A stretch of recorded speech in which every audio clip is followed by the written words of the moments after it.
Sony DCR-DVD650 still relevant in 2021?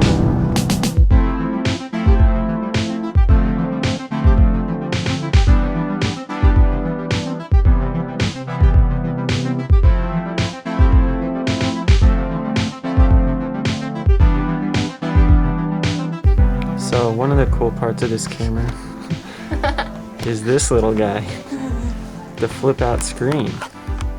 Ooh, ooh.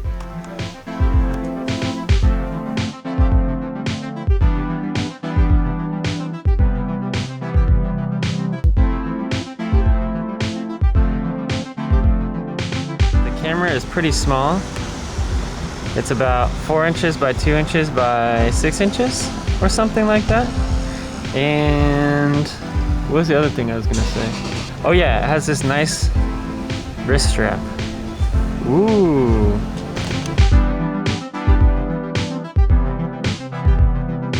Also, this camera came out in 2009, so it's almost 10 years old.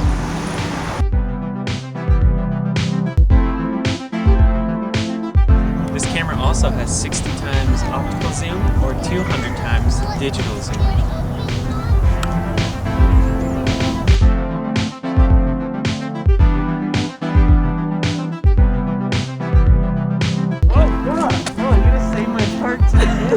Also, this camera has 700, it shoots in 720p, and that's the best it can do, so it's not really that good.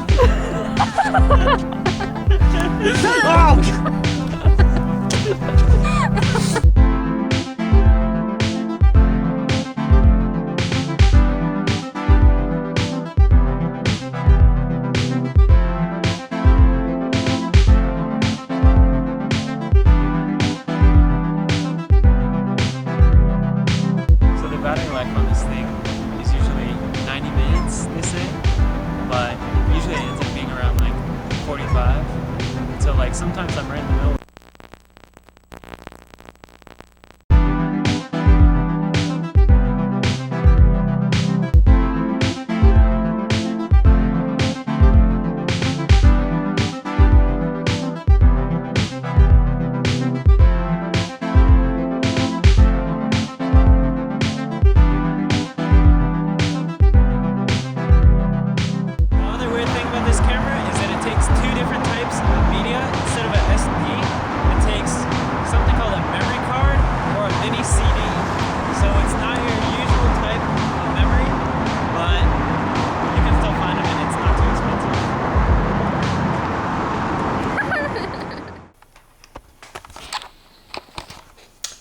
Well, that was cool, but I'm kind of realizing that I didn't really explain anything about the camera, or show the camera, or really say anything that was that helpful. But that's okay, we're gonna cover it right now.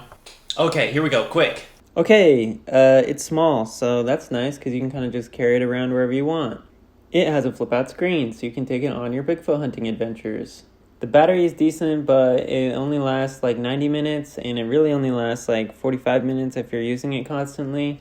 The zoom on this thing is crazy, and you can really have some fun with it, just zooming in and out on people's faces. And the weirdest part of this whole camera is that it takes either a Memory Stick Pro Duo, like what the heck is that? Or a mini DVD, what? So yeah, pretty basic, pretty user-friendly camera. So, can you make a decent video on a 12-year-old Sony handycam? I think so. And actually, I've made a few videos on this thing now, and I think they've all turned out pretty good. I think the reason that I like this camera so much is because the focus is auto, the exposure is auto, and I really just have to point it at what I want to point it at and press record, and it pretty much does all the work for me. I found myself using it in the situations where I want to make a video, but I don't want it to get in the way of what I'm doing. For that, I think it's great. I mean, let's be honest, it only shoots 720p, so like, it really doesn't look that good, but it doesn't really matter what camera you have if you're having fun and you're telling the story that you want to tell. So I think this is a great tool. If you're on the fence about this particular camera or a handycam of any variety, I would say absolutely just go for it. Go get a handycam. They're awesome. They have super cool zoom. even if they don't focus all the time. But that's okay. It's a handycam. Hopefully you like this video. I made 2 other videos so far with this camera, so you know, maybe go check those out if you need more evidence of whether or not you should get one of these. Go get yourself a handycam. Woo! Okay, everybody. That's it for this one. Thanks for watching. Bye! Say bye. Bye. What's up, guys? This is MTV, and welcome to my crib.